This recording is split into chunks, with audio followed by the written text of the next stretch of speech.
শাহজালালের বাংলাদেশ, এই বাংলাদেশ উলামায়ে কেরামের বাংলাদেশ, এই বাংলাদেশ আউলিয়ায়ে কেরামের বাংলাদেশ, এই বাংলাদেশ 20 কোটি তাওহীদি জনতা বাংলাদেশ, এই বাংলাদেশের 56,000 বর্গ মাইলের 1 ইঞ্চি মাটির প্রতি যে লোলুপ দৃষ্টি দিবে, 1 ইঞ্চি মাটির প্রতি যে চোখ তুলে থাকাবে, আল্লাহর কসম করে বলছি আমরা সেই চোখ উপড়ে ফেলে দেবো ইনশাআল্লাহ। ভারত যদি বাংলাদেশে হিন্দুত্ববাদ প্রতিষ্ঠিত করতে চায়, ভারত যদি বাংলাদেশ দখল করতে চায়, বদরের প্রান্তরে মাত্র 313 জন নিরস্ত্র ক্ষুধার্ত সাহাবায়ে কেরাম যেমন 1000 সশস্ত্র সন্ত্রাসীকে পরাজিত করে বদরের প্রান্তরে হিন্দুত্ববাদের মাথা কেটে দিয়েছিল, ঠিক তদ্রূপভাবে 20 কোটি মুসলমান ঈমানের বলে বলিয়ান হয়ে ভারতের বিরুদ্ধে রুখে দাঁড়িয়ে বাংলায় হিন্দুত্ববাদ প্রতিষ্ঠিত করতে দেবে না। আল্লাহর কসম করে বলি ভারতের দিল্লিতে হিন্দুত্ববাদের কবর রচিত হবে ইনশাআল্লাহ। আমরা গাজওয়াতুল হিন্দের মাধ্যমে অতি সত্বর স্বপ্ন দেখছি। আজকের এই দিনে 6 ডিসেম্বর ভারতের বাবরি মসজিদকে শহীদ করা হয়েছিল। আমরা স্বপ্ন দেখছি অতি সত্বর গাজওয়াতুল হিন্দের মাধ্যমে আবার ভারতের বাবরি মসজিদকে উদ্ধার করা হবে, আবার ভারতের বাবরি মসজিদে মুসলমানরা কুরআনে কারিমের তেলাওয়াত করবে, আবার ভারতের বাবরি মসজিদে মুসলমানরা ঢুকে আল্লাহর কুদরতে সাজদা প্রদান করবে, আবার ভারতের লাল কেল্লায়, দিল্লির লাল কেল্লায় ইসলামের পতাকা পতপত করে উড়বে, আবার ভারতের দিল্লির কুতুব মিনারের বাতাসে কালেমার পতাকা ভাসতে থাকবে, ভারতের প্রতিটি অলিতে-গলিতে কালেমার পতাকা উড়বে, ভারতের প্রতিটি অলিতে-গলিতে লা ইলাহা ইল্লাল্লাহর স্লোগান চলবে, ভারতের প্রতিটি অলিতে-গলিতে জয় শ্রীরামের স্লোগানের পরিবর্তে আল্লাহু আকবারের ধ্বনি প্রতিধ্বনিত হবে ইনশাআল্লাহ। এজন্য শাইখ হারুন ইজহার বলেছিলেন, সাপের মাথা চট্টগ্রামে, সাপের লেজ চট্টগ্রামে, সাপের লেজ বাংলাদেশে, কিন্তু এই সাপের মাথা হচ্ছে দিল্লিতে। মানে দিল্লি থেকে চক্রান্ত করা হচ্ছে।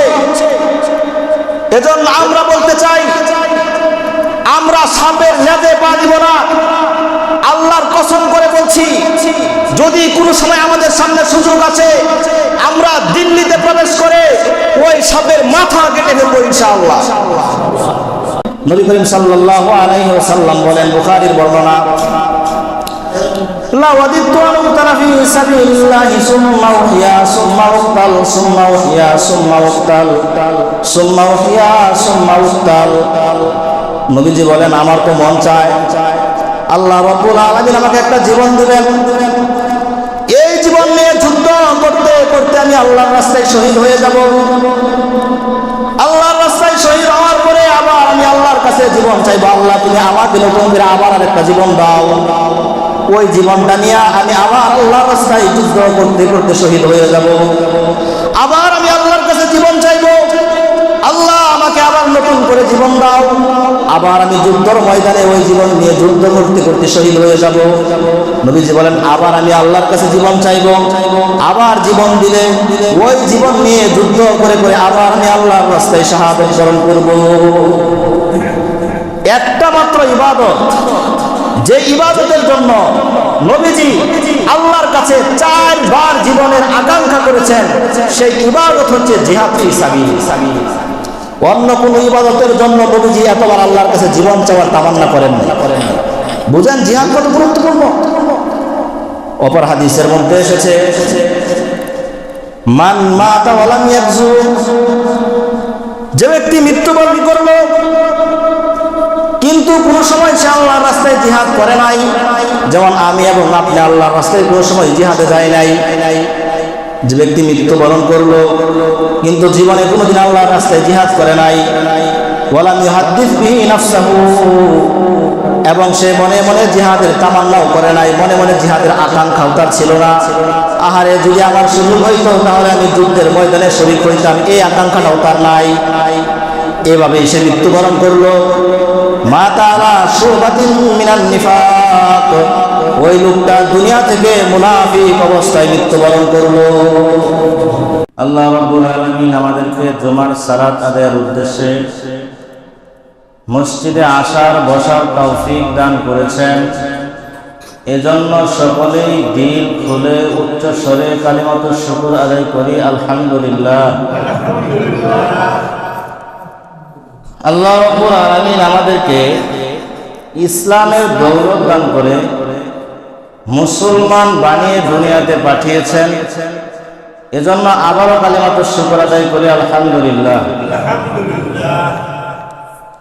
আল্লাহ তাআলা দুনিয়াতে অনেক ধর্মের অপশন রেখেছেন, অনেক ধর্ম দুনিয়াতে আছে, কিন্তু আল্লাহ রাব্বুল আলামিনের কাছে একমাত্র মনোনীত নির্বাচিত গ্রহণযোগ্য ধর্ম হচ্ছে ইসলাম।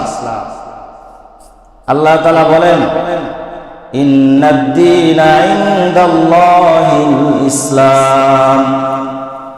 আল্লাহ রাব্বুল আলামিনের কাছে মনোনীত ধর্ম একমাত্র ইসলাম। এই ইসলাম ধর্মের অনুসারী হওয়া ব্যতীত যে ব্যক্তি দুনিয়া থেকে বিদায় নিবে ওই ধর্ম আল্লাহ গ্রহণ করবেন না এবং তার জন্য রয়েছে আখিরাতে জাহান্নাম। মুসলমান হওয়া ছাড়া যদি কেউ মৃত্যুবরণ করে তাহলে তার জন্য নিশ্চিত জাহান্নাম। আল্লাহ তাআলা বলেন, ওয়ামান ইয়াবতাগি গায়রাল ইসলামি দীনান ফালান ইউকবালা মিনহু ওয়া হুয়া ফিল আখিরাতি মিনাল খাসিরিন। যে ব্যক্তি ইসলাম ধর্ম ব্যতীত অন্য কোনো ধর্ম অবলম্বন করবে, ইসলাম ধর্মকে বাদ দিয়ে অন্য কোনো মতাদর্শ সে গ্রহণ করবে, এরপরে ওই অন্য ধর্মের অনুসারী হয়ে সে কবর দেশে যাবে। আল্লাহ তাআলা বলেন, তার থেকে তার ধর্ম তার কর্ম কোনো কিছুই গ্রহণ করা হবে না। ওয়া হুয়া ফিল আখিরাতি মিনাল খাসিরিন। সে জাহান্নাম, সে পরকালে ক্ষতিগ্রস্তদের অন্তর্ভুক্ত হয়ে যাবে, সে পরকালে জাহান্নামীদের দলভুক্ত হয়ে যাবে। এজন্য ইসলাম আল্লাহ তাআলা যত নিয়ামত আমাদেরকে দান করেছেন, এই সমস্ত নিয়ামতের মধ্যে সবচেয়ে বড় নিয়ামত এবং দৌলত হচ্ছে আমাদের জন্য ঈমান এবং ইসলাম। এই ধর্ম নিয়ে যে মহামানব আগমন করেছেন উনি হচ্ছেন দুজাহানের বাদশা মুহাম্মদুর রাসূলুল্লাহ সাল্লাল্লাহু আলাইহি ওয়াসাল্লাম। কথা ভালো করে বুঝবেন কোন দিকে যায়। মুহাম্মদ সাল্লাল্লাহু আলাইহি ওয়াসাল্লাম নবুয়তের আগ পর্যন্ত মক্কায় 40 বছর ছিলেন। এই 40 বছর সারা মক্কায় মুহাম্মদের শুধু জয় জয়কার ছিল। সবাই মুহাম্মদকে আল আমিন বলে ডাকতো, বিশ্বাসী বলে ডাকতো, সত্যবাদী বলে ডাকতো। সবাই নবী মুহাম্মদকে আমানতদার মনে করত। বড় বড় ব্যবসায়ীরা লক্ষ লক্ষ কোটি কোটি টাকার সম্পদ নবী মুহাম্মদের কাছে এসে আমানত রাখত। স্বর্ণ রূপা অলংকার যত দামি দামি বস্তু আছে এগুলো নবী মুহাম্মদের কাছে এসে আমানত রাখত 40 বছর পর্যন্ত। 40 বছর বয়সে যখন নবী মুহাম্মদকে নবুয়ত প্রদান করা হলো, আল্লাহ তাআলা নির্দেশ দিলেন, ও নবী মুহাম্মদ, ওয়া আনজির আশিরাতাকাল আকরাবিন, যাও তুমি পাহাড়ে দাঁড়ায়া তোমার উম্মতদেরকে, তোমার প্রতিগোষ্ঠীকে ডাকো, ডেকে তুমি দ্বীনের দাওয়াত দাও। নবী মুহাম্মদ পাহাড়ে উঠলেন, মক্কার গোত্রগুলোকে নাম ধরে ধরে ডাকলেন। মক্কার সকল গোত্র এসে একত্রিত হলো। নবী করিম সাল্লাল্লাহু আলাইহি ওয়াসাল্লাম দাওয়াত দেওয়া শুরু করলেন, ফা ইলাহুকুম ইলাহুন ওয়াহিদ, তোমাদের রব হচ্ছেন এক আল্লাহ তাআলা, আমি হচ্ছি সর্বশ্রেষ্ঠ নবী, লা নবিয়্যা বাদি, আমার পরে আর কোনো নবী আসবে না। আর তোমাদের ধর্ম হচ্ছে ইসলাম ধর্ম, সর্বশ্রেষ্ঠ ধর্ম, শান্তির ধর্ম। তো নবী মুহাম্মদ 40 বছর যে লোকটাকে কেউ মিথ্যাবাদী বলে নাই। যখন তিনি দ্বীনের দাওয়াত দেওয়া শুরু করলেন, তাওহীদের দাওয়াত দেওয়া শুরু করলেন, এক বাক্যে সমস্ত মক্কাবাসী নবী মুহাম্মদকে মিথ্যাবাদী বলা শুরু করলেন। এরপরে মুহাম্মদ সাল্লাল্লাহু আলাইহি ওয়াসাল্লাম দ্বীনের দাওয়াত দিয়ে যাচ্ছেন। কেউ দাওয়াত কিন্তু গ্রহণ করে না। হাটে বাজারে ঘাটে বিভিন্ন সমাবেশে মানুষদেরকে তিনি বুঝাচ্ছেন, এক আল্লাহর প্রতি মানো, আমাকে শেষ নবী হিসাবে মানো, ইসলামকে ধর্ম হিসেবে গ্রহণ করো। কিন্তু তারা তার ধর্ম কেউ গ্রহণ করে নাই। উল্টো নবী মুহাম্মদ সাল্লাল্লাহু আলাইহি ওয়াসাল্লামের উপর তারা অত্যাচার বাড়িয়ে দিয়েছে। নবী মুহাম্মদ সাল্লাল্লাহু আলাইহি ওয়াসাল্লামকে তারা বিভিন্নভাবে অ্যাটাক করেছে, আক্রমণ করেছে, কথা এবং কাজের মাধ্যমে নবী মুহাম্মদকে বিরক্ত করার চেষ্টা করেছে। মুহাম্মদ সাল্লাল্লাহু আলাইহি ওয়াসাল্লাম যখন হজের মৌসুমে মক্কার বহিরাগত লোকদেরকে যখন দাওয়াত দিতেন, তখন তারা মক্কার বিভিন্ন রাস্তার মধ্যে বসে থাকত। বসে বসে মানুষদেরকে বলে দিত, আমাদের মক্কায় একটা পাগল আছে মুহাম্মদ, তোমরা তার কাছে কেউ যাও না। মুহাম্মদ নামে একটা জাদুকর আছে, তোমরা তার কাছে যাবে না। তোমরা যদি তার কাছে যাও তাহলে তোমাদেরকে জাদু করবে। মুহাম্মদ নামে একজন কবি আছে, তোমরা তার কথা শুনবে না, সে কবিতার দ্বারা মানুষকে মুগ্ধ করে ফেলে। এরকম বিভিন্ন রকমের চক্রান্ত করে নবী মুহাম্মদের দ্বীনের আলোকে স্তব্ধ করতে চেয়েছিল, নিভিয়ে দিতে চেয়েছিল। এই কাজটা কারা করেছিল? যারা মূর্তি পূজা করত। মক্কার মধ্যে যখন সকলেই শিরক করে, সকলেই মূর্তি পূজা করে, এই মূর্তি পূজার বিরুদ্ধে, এই হিন্দুত্ববাদের বিরুদ্ধে নবী মুহাম্মদ সাল্লাল্লাহু আলাইহি ওয়াসাল্লাম যখন তাওহীদের দাওয়াত নিয়ে আসলেন, যেই লোকটাকে 40 বছর পর্যন্ত একটা লোক মিথ্যাবাদী বলে নাই, তাওহীদের দাওয়াত দেওয়ার কারণে, মূর্তির বিরুদ্ধে সমালোচনার কারণে এক বাক্যে সেই লোকটাকে তারা মিথ্যাবাদী সাব্যস্ত করে। কি দোষ ছিল নবীর? দোষ ছিল এটাই, কেন তুমি আমাদের মূর্তির বিরুদ্ধে কথা বললা? কেন তুমি হিন্দু ধর্মের বিরুদ্ধে কথা বললা? কেন তুমি আমাদের প্রভুদের সমালোচনা করলা? যাও, দু একজন নবী মুহাম্মদের ধর্মের প্রতি ঈমান এনেছিল। বেলাল, আম্মার, সুহাইব, খাব্বাব রাদিয়াল্লাহু তাআলা আনহুম একবারে নিম্ন পর্যায়ের সাহাবী, একবারে অসহায় সাহাবী। এরা নবীর ধর্মের প্রতি ঈমান আনলেন। ঈমান আনার পর এদের উপর অত্যাচারের স্টিম রুলার চালিয়েছে। বেলালকে মরুভূমির উত্তপ্ত প্রান্তরে শুয়ে বুকের উপর পাথর দিয়ে রেখেছে। খাব্বাব বিন আরাদকে জ্বলন্ত কয়লার উপর কাপড় খুলে টেনে হিঁচড়ে খাব্বাব বিন আরাদের শরীরগুলোকে পুড়ে ঝাঁঝরা করে দিয়েছে। তারপরেও কিন্তু তারা ঈমান ছাড়ে নাই। শুধু সাহাবীদের উপর অত্যাচার করেছে। হিন্দুত্ববাদীরা, মুশরিকরা এমন নয়। নবী করিম সাল্লাল্লাহু আলাইহি ওয়াসাল্লাম কে যখন তারা কোনোভাবেই থামাতে পারছিল না, তখন তারা নবী মুহাম্মদকে হত্যার চক্রান্ত করেছে। আল্লাহ রাব্বুল আলামিন কোরআনে কারীমে ঘোষণা দিয়েছেন, ওয়া ইয ইয়ামকুরু বিকাল্লাযিনা কাফারু লিইসবিতু আও ইয়াকতুলু আও ইয়াকুতু। ও নবী মুহাম্মদ, মক্কার মুশরিকরা তো তোমাকে হত্যা করতে চায়।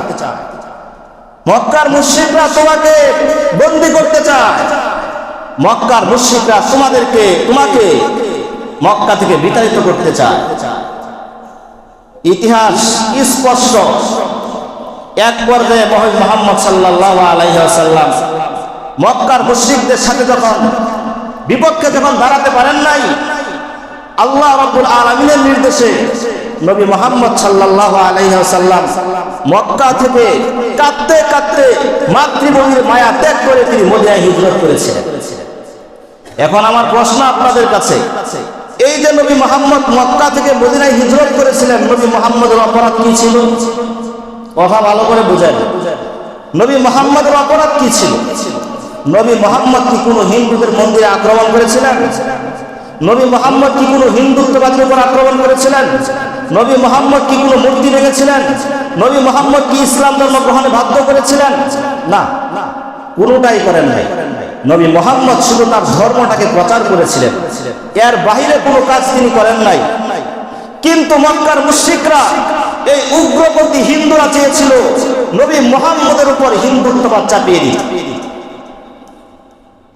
মক্কার মুশরিকরা চেয়েছিল সাহাবায়ে কেরামের উপর হিন্দুত্ববাদ চাপিয়ে দিতে। আমাদের মূর্তির বিরুদ্ধে কেন সমালোচনা করো? আমাদের ধর্ম নিয়ে কেন সমালোচনা করো? তোমরা সকলেই হিন্দু ধর্ম গ্রহণ করো। তারা চেয়েছিল সারা মক্কার মধ্যে, সারা বিশ্বের মধ্যে একটা মাত্র ধর্ম থাকবে, সেটা হচ্ছে হিন্দুত্ববাদ। এজন্য তারা নবী মুহাম্মদ সাল্লাল্লাহু আলাইহি ওয়াসাল্লামকে হত্যার চক্রান্ত করেছিল। শেষ পর্যন্ত নবী মুহাম্মদ হিজরত করে মদিনায় চলে গিয়েছেন। মদিনায় চলে যাওয়ার পর 2 বছরের মাঝে আল্লাহ রাব্বুল আলামিন নবী মুহাম্মদ কিছুটা প্রতিষ্ঠিত করে দিয়েছিলেন। নবী মুহাম্মদ যখন মদিনায় গেলেন তখন কিন্তু মক্কার মুশরিকরা ধমকি টমকি ছাড়ে নাই। মদিনায় বারবার খবর পাঠাচ্ছিল, তোমাদের মাঝে মুহাম্মদ গেছে, তোমরা মুহাম্মদকে আশ্রয় দিবা না। যদি তোমরা মুহাম্মদকে আশ্রয় দাও তাহলে আমরা মক্কাবাসী ঐক্যবদ্ধভাবে তোমাদের উপর আক্রমণ করব। কিন্তু যাই হোক, আল্লাহ তাআলা নবী মুহাম্মদকে প্রতিষ্ঠিত করলেন। দ্বিতীয় হিজরির ঘটনা, নবী মুহাম্মদ সাল্লাল্লাহু আলাইহি ওয়াসাল্লামের বাহিনীর সাথে মক্কার মুশরিকদের এক ঐতিহাসিক যুদ্ধ সংগঠিত হলো, যাকে ইতিহাসে গাজওয়ে বদর বা বদর যুদ্ধ নামে অভিহিত করা হয়। সেই যুদ্ধে মুসলমানদের সৈন্য সংখ্যা ছিল মাত্র 313 জন। অপরদিকে কাফেরদের সৈন্যবাহিনীতে সৈন্য সংখ্যা ছিল 1003 গুণ বেশি। মুসলমানদের কাছে মাত্র 2টি ঘোড়া ছিল, 70টি উট ছিল, তরবারি তেমন ছিল না, খেজুরের ডাল নিয়ে যুদ্ধ করতে গিয়েছিলেন। পেটের মধ্যে ক্ষুধা ছিল, পেটের মধ্যে পাথর বেঁধে সাহাবায়ে কেরাম যুদ্ধ করেছেন। সবচেয়ে বড় কথা হচ্ছে, বদরের প্রান্তরে সাহাবায়ে কেরাম যুদ্ধ করতে যান নাই, একটা ব্যবসায়ী কাফেলাকে আক্রমণ করার জন্য, প্রতিহত করার জন্য গিয়েছিলেন। কিন্তু মক্কার মুশরিকরা 1000 সশস্ত্রভাবে সমস্ত রকমের যুদ্ধ প্রিপারেশন নিয়ে, প্রস্তুতি নিয়ে তারা সাহাবীদের বিরুদ্ধে যুদ্ধ অবতীর্ণ হয়েছে। যখন তারা যুদ্ধ করার জন্য প্রান্তরে এসেছিল তখন তারা বলতেছিল, আজকে দুনিয়া থেকে ইসলামের নাম নিশানা নিশ্চিহ্ন করে দেব। তারা দুর্বল মাত্র 313 জন, আর আমরা সশস্ত্র বাহিনী 1000।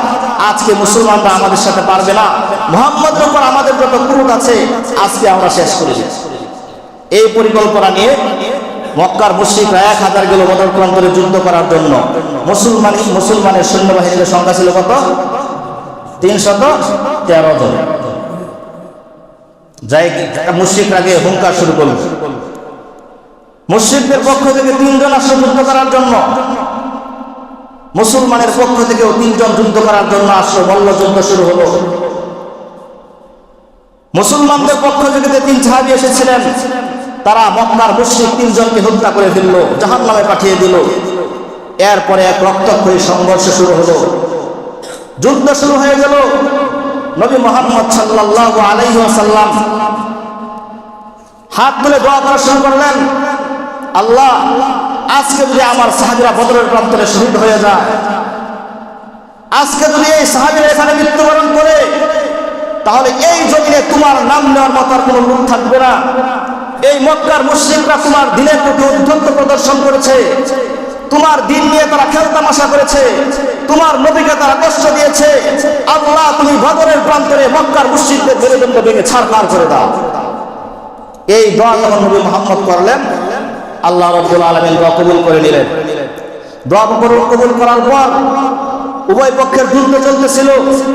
ইতিহাস সাক্ষী, 313 জন নিরস্ত্র, ক্ষুধার্ত, অসহায়, দুর্বল সাহাবায়ে কেরাম যখন 1000 সশস্ত্র এই হিন্দু সন্ত্রাসীদের বিরুদ্ধে যুদ্ধ অবতীর্ণ হয়েছিল, আল্লাহ রাব্বুল আলামিনের অনুগ্রহে ওই মাত্র 313 জন নিরস্ত্র, ক্ষুধার্ত, অসহায় সাহাবায়ে কেরাম বিজয় লাভ করেছে।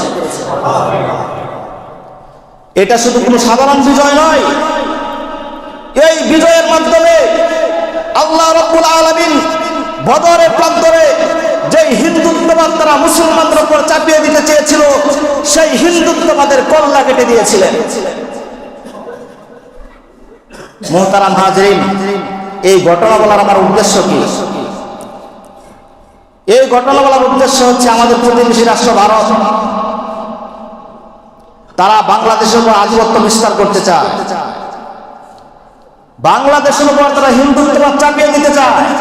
এটা 1-2 দিনের কথা নয়।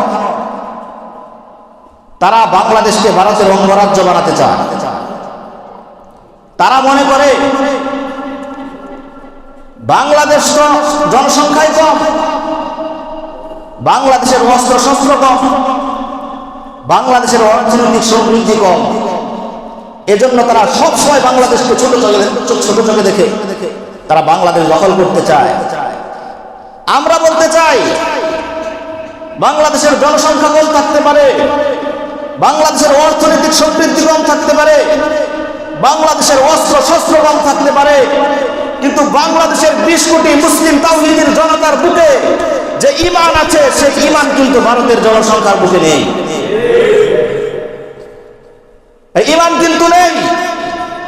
ভারত যদি বাংলাদেশে হিন্দুত্ববাদ প্রতিষ্ঠিত করতে চায়, ভারত যদি বাংলাদেশ দখল করতে চায়, বদরের প্রান্তরে মাত্র 313 জন নিরস্ত্র ক্ষুধার্ত সাহাবায়ে কেরাম যেমন 1000 সশস্ত্র সন্ত্রাসীকে পরাজিত করে বদরের প্রান্তরে হিন্দুত্ববাদের মাথা কেটে দিয়েছিল, ঠিক তদ্রূপভাবে 20 কোটি মুসলমান ঈমানের বলে বলিয়ান হয়ে ভারতের বিরুদ্ধে রুখে দাঁড়িয়ে বাংলায় হিন্দুত্ববাদ প্রতিষ্ঠিত করতে দিবে না।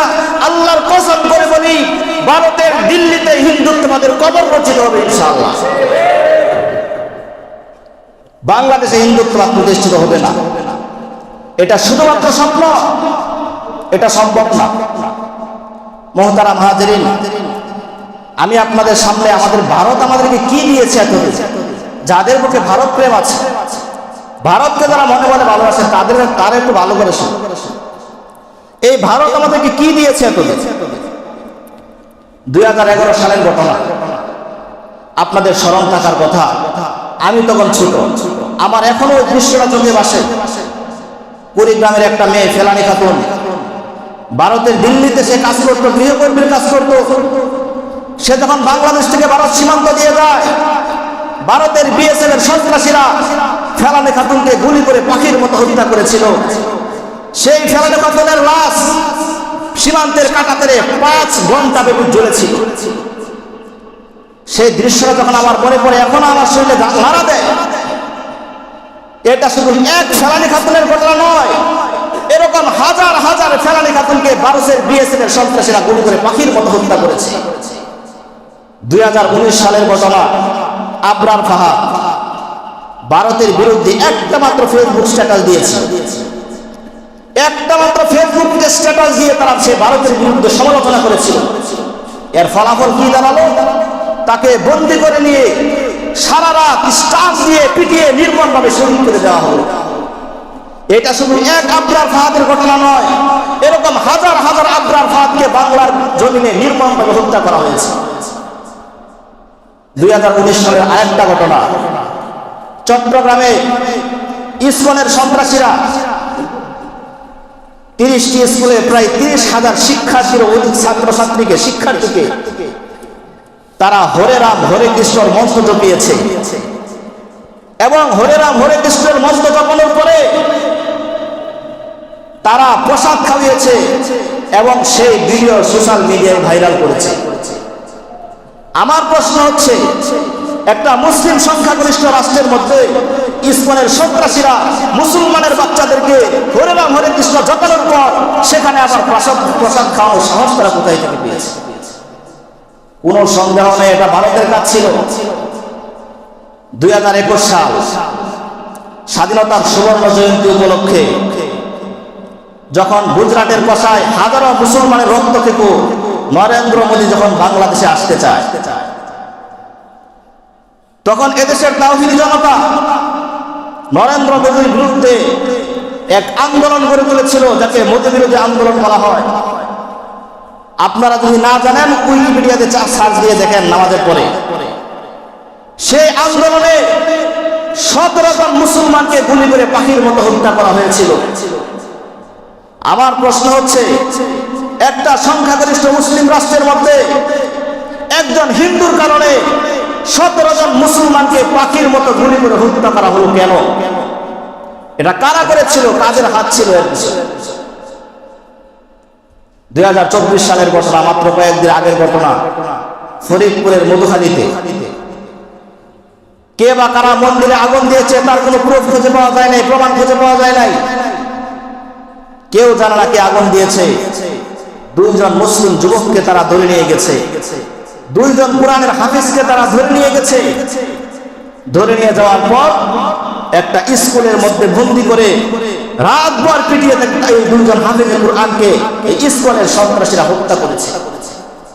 একটা মুসলিম সংখ্যাগরিষ্ঠ রাষ্ট্রের মধ্যে কোন ধরনের প্রমাণ ছাড়া 2 জন মুসলিম যুবককে পিটিয়ে হত্যা করা হলো, এত সাহস তারা কোথায় থেকে পেয়েছে?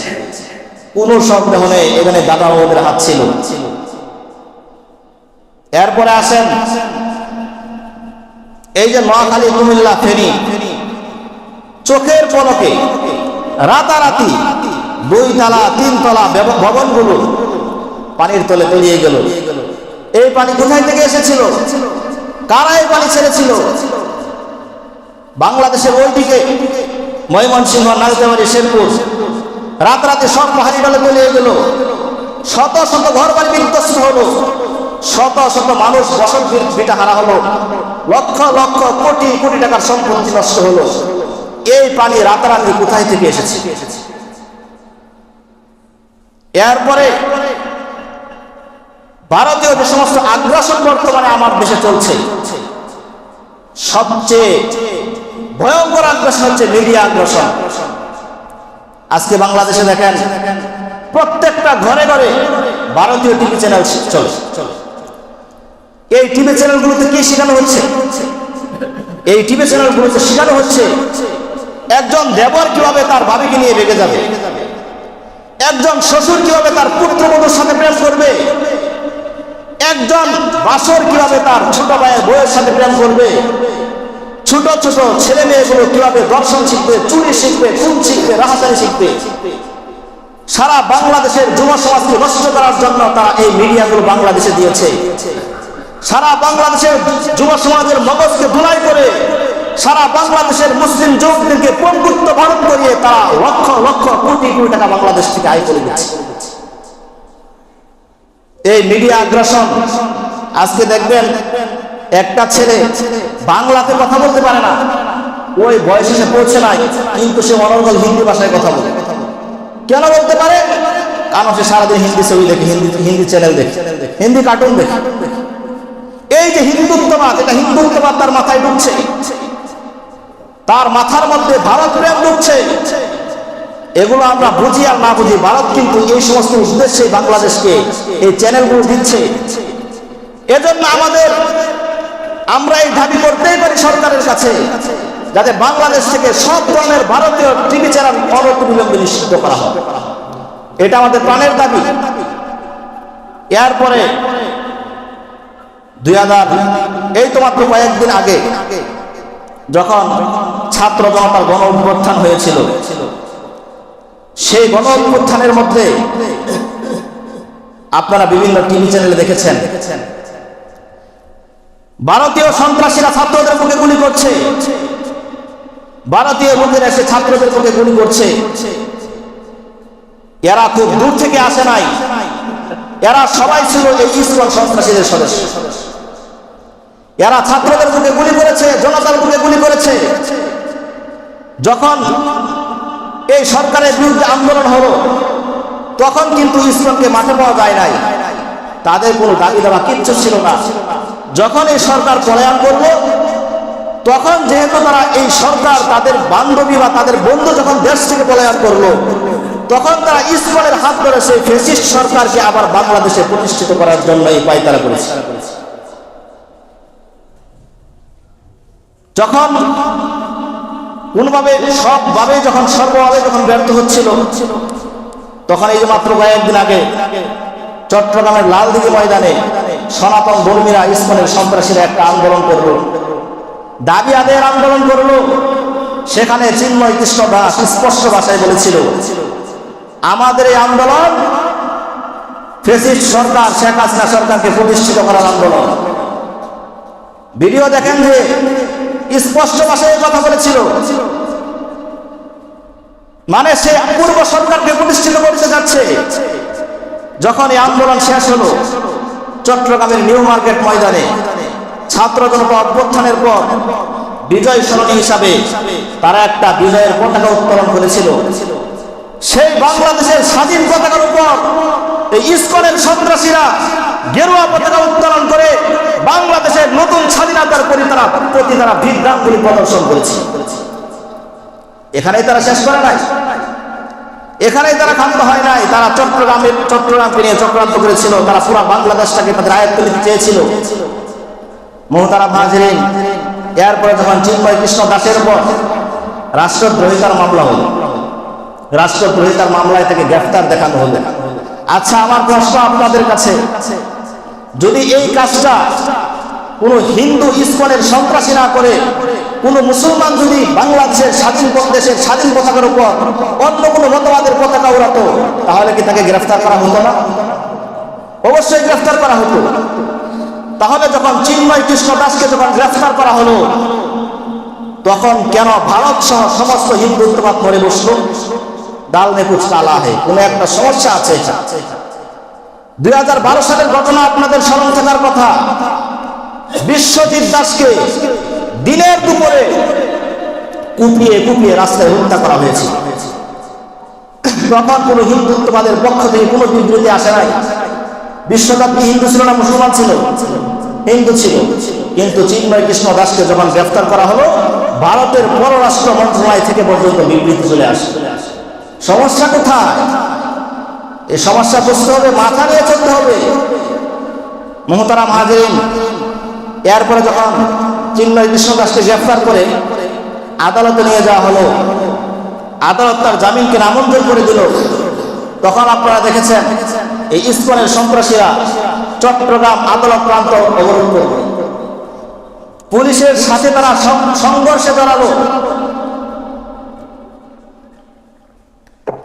শুধু পুলিশের সাথে তারা সংঘর্ষ জড়ায় নাই, চট্টগ্রাম আদালত প্রান্তরে মসজিদ সহ 12টার অধিক মসজিদে তারা ভাঙচুর করেছিল এবং শত শত মুসলমানকে তারা মুসল্লিদেরকে তারা রক্তাক্ত করেছিল। সবচেয়ে বড় দুঃখজনক ঘটনা হচ্ছে সাইফুল ইসলাম আলিফ নামে রাষ্ট্রপক্ষের একজন আইনজীবীকে দিনের দুপুরে তারা চট্টগ্রামের আদালত প্রান্তরে জবাই করে হত্যা করেছে। এখন আমার প্রশ্ন, একটা মুসলিম সংখ্যাগরিষ্ঠ রাষ্ট্রের মধ্যে মাত্র কয়েকজন হিন্দু মিলে কয়েকজন হিন্দুর মদদে একজন মুসলিম রাষ্ট্রের মুসলিম আইনজীবীকে হত্যা করার সাহস তারা কোথায় থেকে পেয়েছে? একটু চিন্তা করে দেখেন। এজন্য শেখ হারুন ইজহার বলেছিলেন, সাপের মাথা চট্টগ্রামে, সাপের লেজ চট্টগ্রামে, সাপের লেজ বাংলাদেশে, কিন্তু এই সাপের মাথা হচ্ছে দিল্লিতে। মানে দিল্লি থেকে সকল চক্রান্ত করা হচ্ছে। এজন্য আমরা বলতে চাই, আমরা সাপের লেজে পা দিব না। আল্লাহর কসম করে বলছি, যদি কোনো সময় আমাদের সামনে সুযোগ আছে, আমরা দিল্লিতে প্রবেশ করে ওই সাপের মাথা কেটে ফেলবো ইনশাআল্লাহ। মোহতারাম হাজিরিন, এরপরে ভারতীয় একটা টিভি চ্যানেল আছে রিপাবলিক বাংলা। আপনারা কে কে টিভি চ্যানেলটা দেখেছেন? হাত তোলেন দেখি। রিপাবলিক বাংলা একটা টিভি চ্যানেল আছে। একটা লোক শুধু ব্যাঙের মতো লাফায়, দেখেন নাই? মোবাইল চালানো নাকি আপনারা? এই যে একটা লোক খালি ব্যাঙের মতো লাফায়। রিপাবলিক বাংলা একটা টিভি চ্যানেল আছে। তো সেই চ্যানেলের মধ্যে দেখবেন খালি গুজব ছাড়া, খালি গুজব ছাড়া। ওই দিন সে বলতেছে যে এই যে চট্টগ্রাম, এই চট্টগ্রামটা যদি ভারতের অংশ হয়ে যায়, তাহলে ভারতের জন্য অনেক সুযোগ সুবিধা হবে, ভারতের জন্য অনেক সুযোগ সুবিধা হবে। মোহতারাম হাজিরিন, আমরা বলতে চাই, এই বাংলাদেশ শাহজালালের বাংলাদেশ, এই বাংলাদেশ উলামায়ে কেরামের বাংলাদেশ, এই বাংলাদেশ আউলিয়ায়ে কেরামের বাংলাদেশ, এই বাংলাদেশ 20 কোটি তাওহীদি জনতা বাংলাদেশ।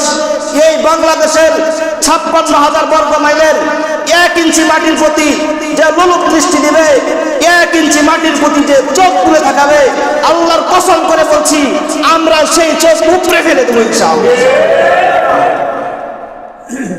মোহতারাম হাজিরিন, তারা মনে করেছে বাংলাদেশ অনেক সহজ। মুসলমানের ইতিহাস এত সহজ না। একজন মুসলমান 100 জনের জন্য যথেষ্ট, 1000-এর জন্য যথেষ্ট। মুসলিম জাত মুসলমান ঐতিহ্য করে দেখেন, 2-3 হাজার সৈন্য নিয়ে 2-3 লক্ষ কাফেরের বিরুদ্ধে যুদ্ধ করে বিজয়ী হয়েছে। এমন ইতিহাসে মুসলমানের আছে। মুসলমানের ঈমান আছে। এই ঈমানের বিরুদ্ধে কোনো অস্ত্র শস্ত্র কোনো হাতিয়ার দিয়ে কাজ হবে। তারা যতটা সহজ ভাবছে, বিষয়টা এত সহজ নয়। মোহতারাম হাজিরিন, আমি আপনাদেরকে একটা সুসংবাদ শোনাতে চাই। নবী করিম সাল্লাল্লাহু আলাইহি ওয়াসাল্লাম হাদিসের মধ্যে বলে গিয়েছেন, মুসনাদে আহমদের riwayat, নবীজি বলেছেন শেষ জমানায়, মানে এখন শেষ জমানায় মুসলমানের মধ্যে এবং হিন্দুদের মধ্যে একটা রক্তক্ষয়ী সংঘর্ষ হবে। মুসলমানের মধ্যে মুশরিকদের মধ্যে একটা রক্তক্ষয়ী যুদ্ধ হবে, যাকে হাদিসের ভাষায় গাজওয়াতুল হিন্দ বলা হয়। ভালো করে শুনেন, সেই যুদ্ধে মুসলমানরা 3 দলে বিভক্ত হয়ে যাবে।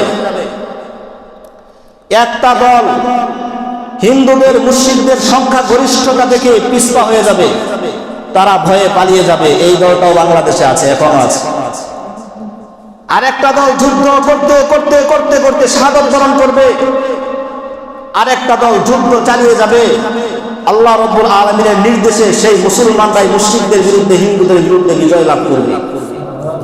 এই সময়টা আমাদের সামনে আসতেছে। মুহতারাম হাজিরিন, এই যুদ্ধের কি ফজিলত হবে? যারা এই যুদ্ধে শাহাদাত বরণ করবে, আল্লাহ রাব্বুল আলামিন তাদেরকে বিনা হিসাবে জান্নাত দিয়ে দিবেন। আর যারা এই যুদ্ধে জীবিত থাকবে, গাজী হয়ে বেঁচে থাকবে, এক একজনের মর্যাদা হবে বদরের সাহাবায়ে কেরামের মর্যাদা সমপরিমাণ। মুহতারাম হাজিরিন, এই যুদ্ধে যদি শরীক হওয়ার সুযোগ হয়, তাহলে কারা কারা শরীক হবেন? হাত তুলে দেখান। আল্লাহ রাব্বুল আলামিন আমাদেরকে কবুল করুন।